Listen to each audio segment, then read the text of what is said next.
নির্বাচন নয়, করিডোর ও বন্দর ইস্যুতেই ব্যস্ত সরকার। এখনই রোডম্যাপ না দিলে আন্দোলনের হুঁশিয়ারি বিএনপির। সুস্পষ্ট টাইমলাইনের অভাবে অস্থির কিছু দল, বলছে জামাত।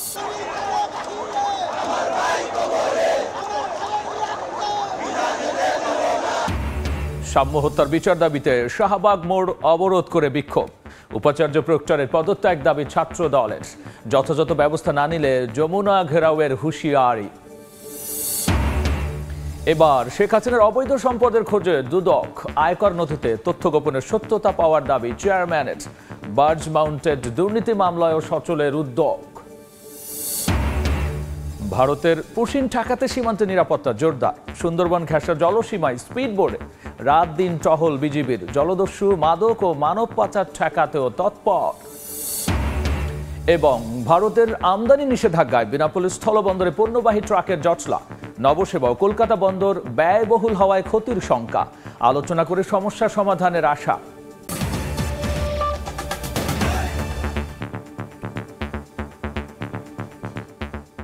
জনপদের সময় সঙ্গে আছি আমি, গোলাম রাব্বি।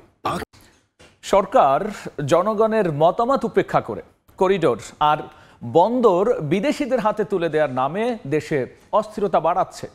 এমন অভিযোগ করে বিএনপির নেতারা বলেছেন, সব শঙ্কা দূর করতে ডিসেম্বরের আগেই দিতে হবে ভোট। কাউকে সুবিধা দিতে নির্বাচন বিলম্ব করা হচ্ছে এমন অভিযোগ করে দ্রুত রোড ম্যাপ না দিলে আন্দোলনের হুঁশিয়ারি নেতাদের। নির্বাচনে দ্রুত রোডম্যাপ ঘোষণার দাবিতে রোববার জাতীয় প্রেস ক্লাবে আলোচনা সভায় যোগ দেন বিএনপি চেয়ারপারসনের উপদেষ্টা জয়নুল আবেদিন ফারুক। অভিযোগ করেন, কারো ইশারায় কোনো একটি গোষ্ঠীর হাতকে শক্তিশালী করতে নির্বাচন বিলম্বিত করছে সরকার। দ্রুত ভোটের তারিখ না দিলে আন্দোলনের হুঁশিয়ারি তার। একটা জিনিস স্পষ্ট হয়ে গেল, এই দেশে 9 মাস পরীক্ষায় উত্তীর্ণ হতে পারেন না এই সরকার। আপনাকে এক্ষুনি এই মুহূর্তেই এই সময়ের মধ্যেই আপনাকে নির্বাচনের তফসিল ঘোষণা করতে হবে। আমরা চুপ করে থাকবো না, কারণ নির্বাচনের জন্য আমরা মাঠে নামবই যদি সময়। এদিকে রাজধানীর গুলশানে বিএনপির স্থায়ী কমিটির সদস্য আমির খসরু মাহমুদ চৌধুরী বলেন, অন্তর্বর্তী সরকার নির্বাচন ছাড়া সবকিছুই করছে। জনগণের মতামত উপেক্ষা করে করিডোর, বন্দর বিদেশিদের হাতে তুলে দেওয়ার নামে দেশে অস্থিরতা বাড়াচ্ছে। সব শঙ্কা দূর করতে ডিসেম্বরের আগেই ভোট আয়োজনের দাবি তার। সব আলোচনা হচ্ছে, চিটাগং পোর্ট দিয়ে দেওয়ার আলোচনা হচ্ছে, ওখানে করিডোর দেওয়ার আলোচনা হচ্ছে, ওদেরকে বিনিয়োগ সম্মেলন করা হচ্ছে। এটা তো তাদের কোনোটাই তাদের কাজ না।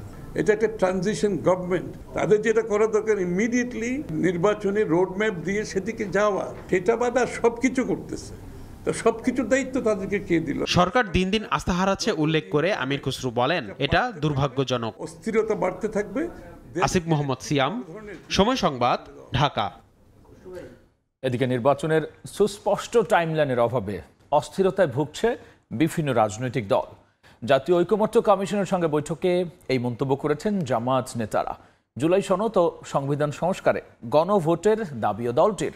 তত্ত্বাবধায়ক সরকারের অধীনে সব নির্বাচন আয়োজনের প্রস্তাব জামায়াতের। আর কমিশনের সহ সভাপতি বলেছেন, ঐকমত্য প্রতিষ্ঠায় এগিয়ে আসতে হবে সব দল আর শক্তিকে। সংস্কার ইস্যুতে ঐকমত্য তৈরির লক্ষ্যে 5টি সংস্কার কমিশনের গুরুত্বপূর্ণ 166টি সুপারিশ নিয়ে রোববার দ্বিতীয় দফায় জামাত ইসলামের সঙ্গে আলোচনায় বসে জাতীয় ঐকমত্য কমিশন। জাতীয় সংসদের এলডি হলে এ বৈঠকে দলটির নায়েবে আমির সৈয়দ আবদুল্লাহ মোহাম্মদ তাহেরের নেতৃত্বে 11 সদস্যের প্রতিনিধি দল অংশ নেন। আলোচনা শেষে জামায়াতের নায়েবে আমির বলেন, গণভোটের মাধ্যমে জুলাই সনদ ও সংবিধান সংস্কারের পক্ষে তারা। 166টি প্রস্তাবের মধ্যে 120টির বেশি প্রস্তাবে একমত পোষণ করেছে দল। তত্ত্বাবধায়ক সরকারের অধীনে নির্বাচন দাবি তাদের। আমরা গণভোট চাই। গণভোটের মাধ্যমে আমাদের জুলাই চার্টার হোক, ন্যাশনাল চার্টার হোক, এবং চার্টারের বাইরেও যদি কোনো ইম্পর্টেন্ট ইস্যু থাকে সেটাকে ইনক্লুড করে বাংলাদেশ জামাত ইসলামী গণভোট চায়। কেয়ারটেকার সরকারের অধীনে both national election and local government election হইতে হবে। এর আগে সকালে জামাতের এই নেতা বলেন, নির্বাচনের সুস্পষ্ট টাইমলাইনের অভাবে বিভিন্ন রাজনৈতিক দল অস্থিরতায় ভুগছে। খুবই সুস্পষ্ট একটি টাইমলাইন না থাকার কারণে রাজনৈতিক দলগুলোর ভিতরেও নানা রকম অস্থিরতা কাজ করে। সূচনা বক্তব্যে ঐকমত্য কমিশনের সহসভাপতি বলেন, ঐকমত্য প্রতিষ্ঠায় রাজনৈতিক দল, সিভিল সোসাইটি সহ সব শক্তিকে এগিয়ে আসতে হবে। জাতীয় ঐকমত্য কমিশন চেষ্টা করছে যত দ্রুততার সঙ্গে সম্ভব আমরা একটি জাতীয় সনদের দিকে অগ্রসর হতে চাই। এটা কেবলমাত্র জাতীয় ঐকমত্য কমিশনের বিষয় নয়। জাতীয় ঐকমত্য প্রতিষ্ঠা আসলে রাজনৈতিক দলগুলো, সিভিল সোসাইটি এবং অন্যান্য রাজনৈতিক শক্তিগুলো, সামাজিক শক্তিগুলোর দায়িত্ব। এর আগে ২৬ এপ্রিল জামাতের সঙ্গে প্রথম দফায় আলোচনা হয় ঐকমত্য কমিশনের। মনির হোসাইন, সময় সংবাদ, ঢাকা। ঢাকা বিশ্ববিদ্যালয়ের শিক্ষার্থী সাম্য হত্যার বিচার দাবিতে রাজধানীর শাহবাগ মোড় আটকে বিক্ষোভ করছে কেন্দ্রীয় ছাত্রদল। ৫ আগস্টের পরও নেতাকর্মীদের টার্গেট করে হত্যা করা হচ্ছে অভিযোগ করে সাম্য হত্যার বিচারে অবহেলা করলে যমুনা ঘেরাওয়ের হুঁশিয়ারি দেন সংগঠনটির সভাপতি। আর এর আগে ক্যাম্পাসে কালো পতাকা মিছিল করে উপাচার্য ও প্রক্টরের পদত্যাগ দাবি করে বিশ্ববিদ্যালয় ছাত্রদল। আর সাম্য হত্যার মামলার তদন্ত ডিবিতে হস্তান্তর করা হবে বলে জানিয়েছেন স্বরাষ্ট্র উপদেষ্টা।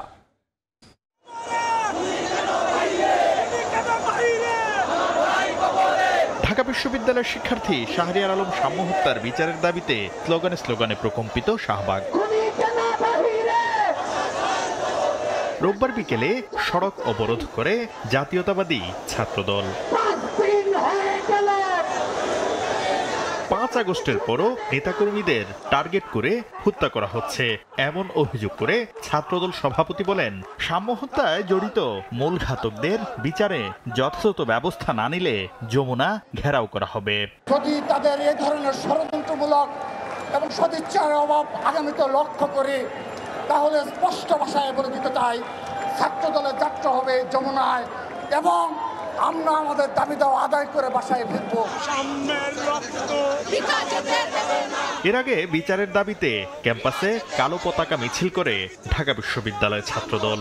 এ সময় ভিসি ও প্রক্টরের পদত্যাগের দাবি জানান তারা। আমাদেরকে যে প্রশাসন একটি নিরাপদ ক্যাম্পাস দিতে পারেনি, সেই প্রশাসনের ভিসি এবং প্রক্টরের পদত্যাগ। ঢাকা বিশ্ববিদ্যালয়ের প্রক্টর যিনি সার্বিক নিরাপত্তার দায়িত্বে থাকেন, সেই প্রক্টরকে আমরা শপথে বহাল দেখতে চাই না। রাজু ভাস্কর্যের সামনে প্রতিবাদ সমাবেশ করেন সহপাঠী ও শিক্ষকরা। আলটিমেটামের ৪৮ ঘন্টা পরও প্রধান আসামি গ্রেফতার না হওয়ায় ক্ষোভ জানান তারা। ন্যায় বিচারের জন্য সবাইকে এক হওয়ার আহ্বান জানান উপাচার্য। আমার ভাই মারা গেছে, আমরা ভাইকে ফিরে পাবো না, কিন্তু আমরা এটাও নিশ্চিত চাই যে খুনি যাতে তার সর্বোচ্চ শাস্তি নিশ্চিত হয়। আমরা চাই ঢাকা বিশ্ববিদ্যালয় অভয়ারণ্য না হোক, প্রশাসনের টনক নড়ুক, সমস্ত রাজনৈতিক দলাদলির ঊর্ধ্বে উঠে এটি ন্যায় বিচারের স্বার্থে আমাদের ঐক্যবদ্ধ সংহতি প্রয়োজন। পরে মিছিল নিয়ে শাহবাগ থানার সামনে অবস্থান কর্মসূচি পালন করেন আইইআর এর শিক্ষক ও শিক্ষার্থীরা। যেভাবে জাতীয়তাবাদী শক্তিকে এদিকে অপরাজেয় বাংলার পাদদেশে সাম্য হত্যার বিচারের দাবিতে মানববন্ধন করে জাতীয়তাবাদী শিক্ষকদের সংগঠন সাদা দল। ঢাকা বিশ্ববিদ্যালয়ের ক্যাম্পাসের পরিবেশকে নিরাপদ করতে হবে। আমরা ৪৮ ঘন্টার আলটিমেটাম দিচ্ছি। সাম্য হত্যার যদি প্রকৃত খুনিকে বাইর করা না হয়, আমরা আরো বৃহত্তর আন্দোলনে যাব। রোববার বিকেলে স্বরাষ্ট্র উপদেষ্টার সঙ্গে বৈঠক করেন বিশ্ববিদ্যালয়ের শিক্ষক, শিক্ষার্থী ও উপাচার্য। স্বরাষ্ট্র উপদেষ্টা আমাদেরকে আশ্বস্ত করেছে যে ডিবিতে ডিটেকটিভ ব্রাঞ্চে হচ্ছে ইনভেস্টিগেশনটা ট্রান্সফার করা হবে। এর পাশাপাশি ল মিনিস্ট্রি থেকে জানানো হয়েছে যে এটা স্পেশাল ট্রাইব্যুনালের মাধ্যমে এটার বিচার ব্যবস্থা করা হবে। সাম্য হত্যায় জড়িতদের বিচার দ্রুত নিশ্চিত না করা হলে কঠোর কর্মসূচি দেওয়ার হুঁশিয়ারি দেন শিক্ষক, শিক্ষার্থীরা। শাকির আহমেদ, সময় সংবাদ, ঢাকা। এবার ক্ষমতাচ্যুত প্রধানমন্ত্রী শেখ হাসিনার অবৈধ সম্পদের অনুসন্ধান শুরু করেছে দুদক। একই সঙ্গে জয়, পুতুল, ববি ও আজমিনার অবৈধ সম্পদেরও খোঁজ করছে সংস্থাটি। দুদক চেয়ারম্যান জানিয়েছেন, আয়কর নথিতে অনেক সম্পদের কথা গোপন করেছেন শেখ হাসিনা।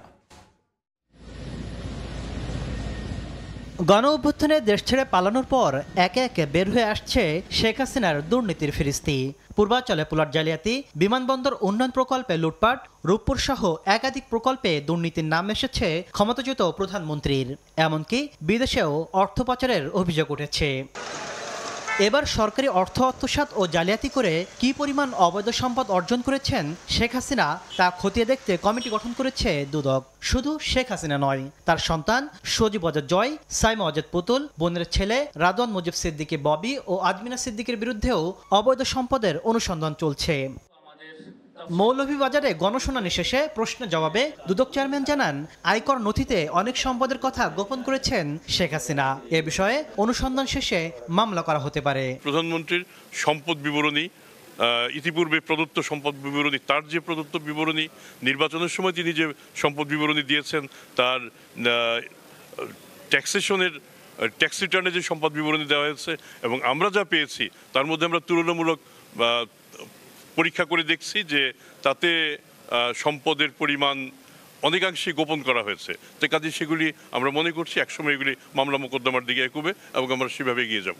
এরই মধ্যে পূর্বাঞ্চলে প্লট জালিয়াতির ঘটনায় শেখ হাসিনা ও তার পরিবারের সদস্যদের বিরুদ্ধে গ্রেফতারি পরোয়ানা জারি করেন আদালত। তাসলিম তৌহিদ, সময় সংবাদ, ঢাকা। এদিকে শেখ হাসিনার বিরুদ্ধে বার্জ মাউন্টের দুর্নীতি মামলা সচলের উদ্যোগ নিয়েছে দুদক। এ বিষয়ে শুনানির জন্য 15 জুলাই দিন ধার্য করেছেন আপিল বিভাগ। দুদকের আবেদনের প্রেক্ষিতে বিচারপতি আশফাকুল ইসলামের সমন্বয়ে গঠিত 6 সদস্যের বেঞ্চ শুনানির এই দিন ধার্য করেন। বার্জ মাউন্টেড বিদ্যুৎ কেন্দ্রের স্থাপনে অনিয়মের অভিযোগে 2007 সালের 2 জুলাই তৌফিক ইলাহি চৌধুরী ও তৎকালীন বিরোধী দলীয় নেত্রী শেখ হাসিনা সহ 7 জনের বিরুদ্ধে মামলা করে দুর্নীতি দমন কমিশন। 2008 সালের 3 মার্চ ওই মামলার কার্যক্রম কেন অবৈধ ঘোষণা করা হবে না মর্মে রুল জারি করেন হাইকোর্ট। একই সঙ্গে নিম্ন আদালতে মামলার কার্যক্রম স্থগিত করা হয়। চূড়ান্ত শুনানি শেষে 2010 সালের 13 এপ্রিল মামলাটিকেই অবৈধ ঘোষণা করে রায় দেন উচ্চ আদালত। এ রায়ের বিরুদ্ধে 15 বছর পর আপিল করে দুর্নীতি দমন কমিশন।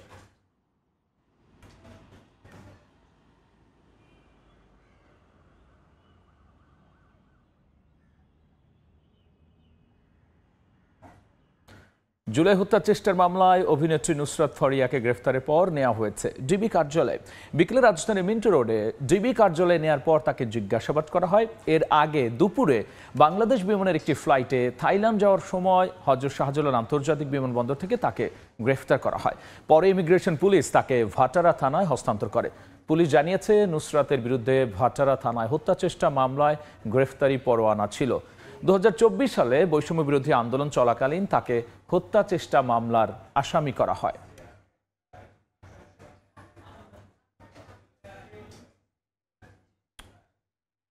এই মুহূর্তে রাজধানীর মিন্টো রোডে ডিবি কার্যালয়ের সামনে আছেন রিপোর্টার মার্জিয়া শ্রেয়া। সরাসরি যাচ্ছি তার কাছে। দুপুরের পরপরই ডিবি কার্যালয়ে আনা হয়েছে চিত্রনায়িকা নুসরাত ফারিয়াকে। ভাটারা থানায় হত্যা চেষ্টা মামলার সুবাদেই তাকে জিজ্ঞাসাবাদের জন্য আটক করা হয়েছে হযরত শাহজালাল আন্তর্জাতিক বিমানবন্দর থেকে। সকালে তিনি সেই বিমানবন্দর থেকে ব্যক্তিগত কাজে থাইল্যান্ড যাচ্ছিলেন। সেখানে ইমিগ্রেশনে তাকে আটক করা হয় এবং পরবর্তীতে ভাটারা থানায় হস্তান্তর করা হয়। সেখান থেকে ভাটারা থানা থেকে পরবর্তীতে ডিবি কার্যালয়ে তাকে পাঠানো হয়েছে।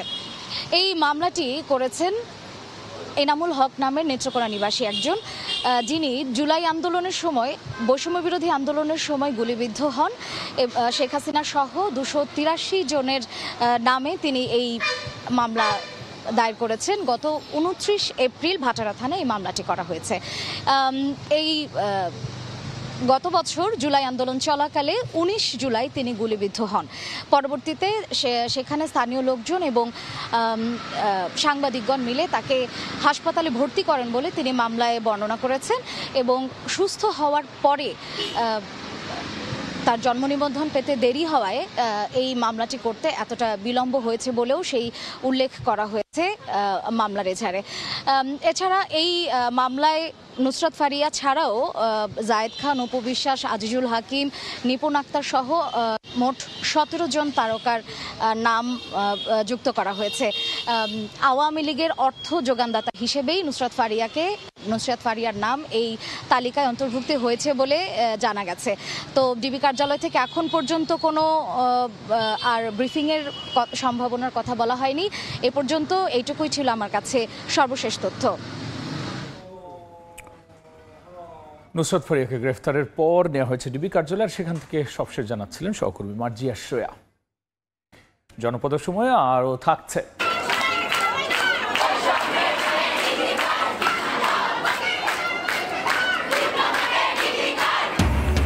ডিপ্লোমা সনদকে স্নাতক সমমান করার দাবিতে আবারও রাজপথে নার্সিং শিক্ষার্থীরা। জেলায় জেলায় বিক্ষোভ, 6 দফা আদায়ে আন্দোলন চালিয়ে যাওয়ার হুঁশিয়ারি। ভারতের আমদানি নিষেধাজ্ঞায় বেনাপোল স্থলবন্দরে আটকা পড়েছে পণ্যবাহী ট্রাক। খোলা থাকা নবসেবা ও কলকাতা বন্দর ব্যবহার ব্যয়বহুল হওয়ায় ক্ষতির শঙ্কায় রপ্তানিকারকরা। সিদ্ধান্ত পুনর্বিবেচনার দাবি তাদের। এদিকে বিধিনিষেধের বিষয়ে ভারত আনুষ্ঠানিকভাবে এখনো বাংলাদেশকে জানায়নি উল্লেখ করে বাণিজ্য উপদেষ্টা বলেছেন, আলোচনার মাধ্যমে সমস্যার সমাধান করা হবে। গেল মাসে ভারতীয় স্থলপথ ব্যবহার করে বাংলাদেশ থেকে তৃতীয় দেশে পণ্য পাঠানোর জন্য ট্রান্সশিপমেন্ট সুবিধা বন্ধ করে দেয় ভারত। এবার স্থলবন্দর দিয়ে বাংলাদেশ থেকে পোশাক ও প্রক্রিয়াজাত খাদ্যপণ্য আমদানি বন্ধ করল দেশটি। নিষেধাজ্ঞার আওতায় রয়েছে তৈরি পোশাক, প্রক্রিয়াজাত খাদ্য, ফল ও জুস, তুলা, প্লাস্টিক ও পিভিসি সামগ্রী এবং কাঠের আসবাবপত্র। এসব পণ্য আসাম, মেঘালয়, ত্রিপুরা ও মিজোরামের সীমান্তবর্তী কোনো শুল্ক কেন্দ্র দিয়ে আমদানি করা যাবে না, এমনকি পশ্চিমবঙ্গের ফুলবাড়ি ও চ্যাঙ্গাবান্ধা দিয়েও নয়।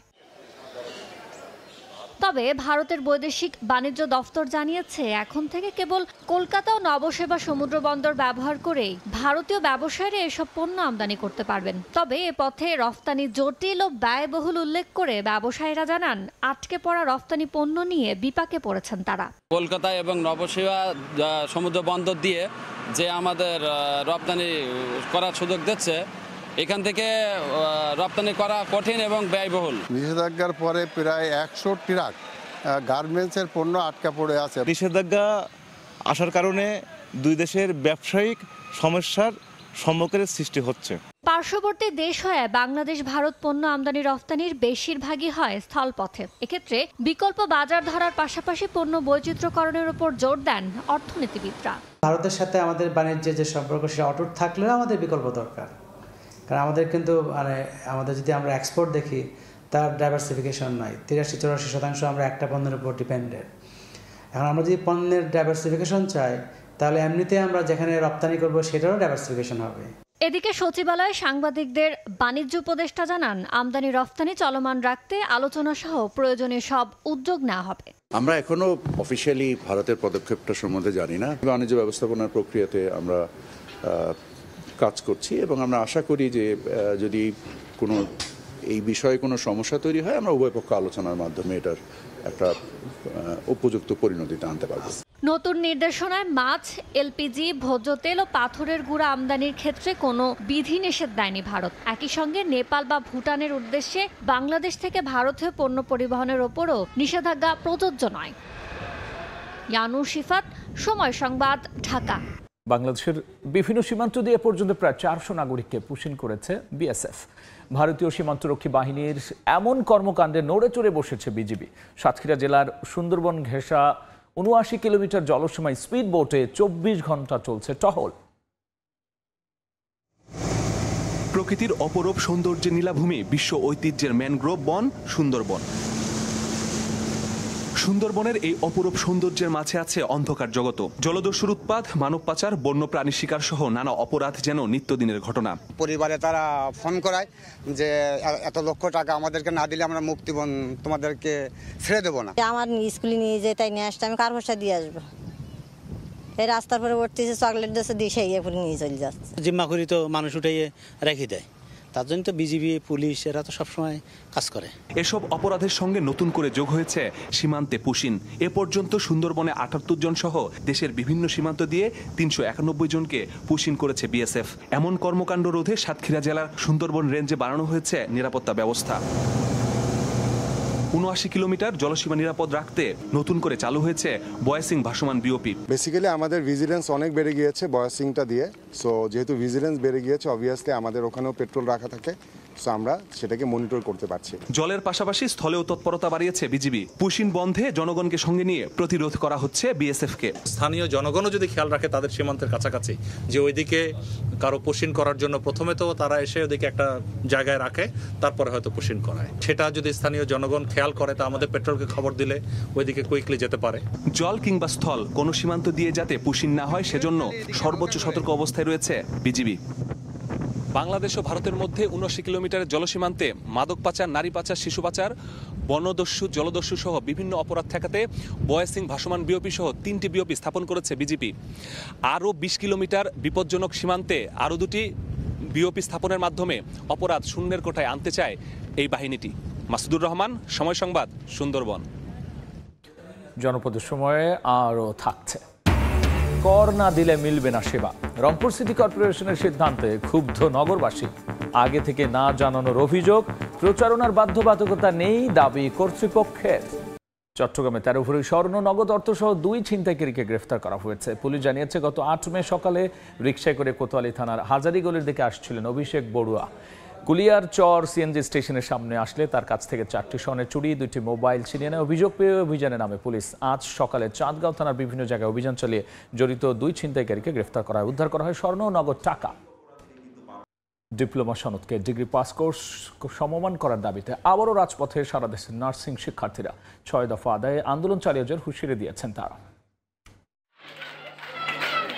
রোববার সকালে রংপুর মেডিকেল কলেজ হাসপাতালে নার্সিং স্টেশন অবরুদ্ধ করে আন্দোলন শুরু করেন শিক্ষার্থীরা। এতে রংপুর ও আশেপাশে ডিপ্লোমা নার্সিং কলেজের শিক্ষার্থীরাও যোগ দেন।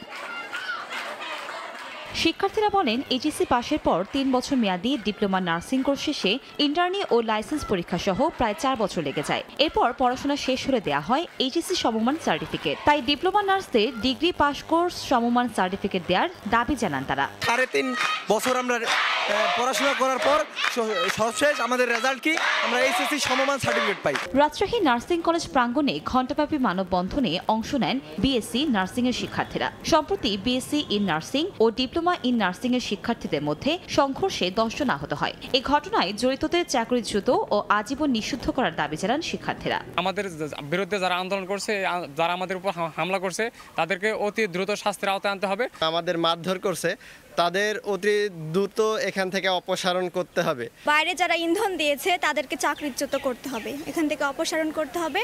এছাড়া 6 দফা দাবিতে ময়মনসিংহে অবস্থান ও বিক্ষোভ কর্মসূচি পালন করেছেন পলিটেকনিক ইনস্টিটিউটের শিক্ষার্থীরা। কনকবাজার, সময় সংবাদ। পরিশোধিত ট্যাক্সের কাগজ ছাড়া মিলবে না নাগরিক সেবা। রংপুর সিটি কর্পোরেশনের এমন সিদ্ধান্তে ক্ষুব্ধ নগরবাসী। তাদের অভিযোগ, প্রচারণা ছাড়াই বিধিনিষেধ আরোপ করছে সিটি কর্পোরেশন। সম্প্রতি রংপুর সিটি কর্পোরেশনের মাসিক সভায় সিদ্ধান্ত হয় পরিশোধিত ট্যাক্সের কাগজ ছাড়া দেয়া হবে না কোনো নাগরিক সেবা। তবে সিটি কর্পোরেশনের পক্ষ থেকে এ নিয়ে তেমন কোনো প্রচারণা না চালানোয় বাধে বিপত্তি। রোববার দুপুরে পরিশোধিত ট্যাক্সের কাগজ ছাড়া সেবা দিতে অস্বীকৃতি জানালে সেবা প্রত্যাশীদের সঙ্গে হট্টগোল বাধে সিটি কর্পোরেশন কর্তৃপক্ষের। এতে ক্ষুব্ধ হয়ে সিটি কর্পোরেশনের প্রতিটি শাখায় তালা ঝুলিয়ে দেয় বিক্ষুব্ধ জনতা। হোল্ডিং ট্যাক্স ছাড়া জন্ম নিবন্ধন হবে না, লাইসেন্স হবে না, হবে না। তো এটা কোন পর্যায়ে পড়ে? সিটি কর্পোরেশন পুরো এলাকায় যে মাইকিং করা যেত, তাহলে আমি মনে করি এই জনদুর্ভোগ হতো না। তবে সিটি কর্তৃপক্ষের দাবি, বিধি মোতাবেক সিটি কর্পোরেশনের কার্যক্রম পরিচালনা করা হচ্ছে। আমরা তো গভর্নমেন্টের হয়ে কাজ করছি, আমরা তো বেসরকারি প্রতিষ্ঠান না। তা গভর্নমেন্ট কি করছে, একটার সাথে আরেকটার সাথে সম্পর্ক করে কিন্তু তাদের সেবাগুলো প্রাপ্যতা নিশ্চিত করছে একইভাবে। যেমন বলেন শুল্ক, এটা তার মানে কি, এটা কি আমাদের কোনো অ্যাকাউন্টে ঢুকছে বা অফিসারদের কোনো অ্যাকাউন্টে আসতেছে? এটা কিন্তু চলে যাচ্ছে ট্যাক্সের দপ্তরে। নগরবাসীর বিক্ষোভের মুখে দুপুরের পর থেকেই বন্ধ রাখা হয় রংপুর সিটি কর্পোরেশনের সব কার্যক্রম। আব্দুর রশিদ জীবন, সময় সংবাদ, রংপুর। জনপদের সময় শীর্ষ সংবাদ জানিয়ে দিচ্ছি আরও একবার। নির্বাচন নয়, করিডোর ও বন্দর ইস্যুতেই ব্যস্ত সরকার। এখনই রোডম্যাপ না দিলে আন্দোলনের হুঁশিয়ারি বিএনপির। সুস্পষ্ট টাইমলাইনের অভাবে অস্থির কিছু দল, বলছে জামাত।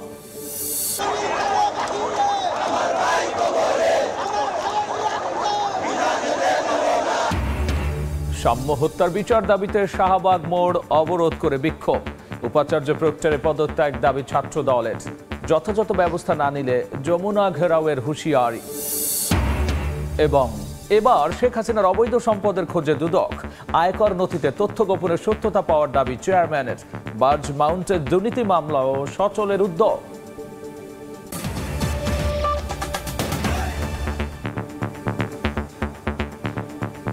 এই ছিল জনপদের সময়। সঙ্গেই থাকুন সময়।